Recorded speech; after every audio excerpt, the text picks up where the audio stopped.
ফেরেশতাগণ দেখতে কেমন ছিলেন এ নিয়ে বিস্তারিত কোথাও লেখা না থাকলেও হাদিসে এসেছে জিবরাইল আলাইহিস সালাম তার স্বরূপে নবী করিম সাল্লাল্লাহু আলাইহি সাল্লামের নিকট দুইবার আসেন। ফেরেশতা জিবরাইল আলাইহিস সালামের ছিল ৬০০টি পাখা। একটি পাখা থেকে আরেকটি পাখার দূরত্ব ছিল কয়েক শত মাইলের পথ। উনার পাখা এবং পায়ের রং ছিল উজ্জ্বল সবুজ বর্ণের। ফেরেশতা জিবরাইল যখন পাখা মেলতেন তখন অসংখ্য মণিমুক্তা এবং ইয়াকুত পাথর ঝরে ঝরে পড়ত। ফেরেশতাদের রূপের আরেকটি বর্ণনা পাওয়া যায় বাইবেলের বুক অফ ইজিকিয়েলে। অনেক স্কলারের মতে এই ইজিকিয়েল হলো কুরআনে বর্ণিত নবী জিলকিফল। বুক অফ ইজিকিয়েলে উচ্চ স্তরের ৩ ধরনের ফেরেশতার কথা বলা হয়েছে।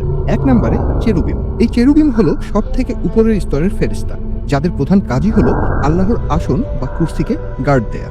বুক অফ ইজিকিয়েলে এই চেরুবিম ফেরেশতার বর্ণনা কিছুটা এরকম। উনাদের মোট ৪টি মুখ, একটি মুখ সিংহের, একটি মানুষের, একটি ষাঁড়ের এবং একটি ঈগল পাখির। প্রতিটি মুখের সাথে রয়েছে আবার ২ জোড়া করে পাখা। দুয়ে ওফানিম নামের ফেরেশতা। এই ফেরেশতাগণ দেখতে খুবই অদ্ভুত, অ্যাটলিস্ট বুক অফ ইজিকিয়েলের বর্ণনা মতে তো তাই। ওফানিম ফেরেশতা দেখতে ২টা জীবন্ত চাকার মতো, যা একটি অন্যটির সাথে লাগানো। ২ চাকাতেই আছে অসংখ্য জীবন্ত চোখ। এই ওফানিম ফেরেশতাগণের প্রধান কাজ হলো আল্লাহর আসন বা কুরসিকে বহন করা। ৩ নম্বরে সেরাফিম নামের ফেরেশতা। এই ফেরেশতাগণের পাখা ৬টি।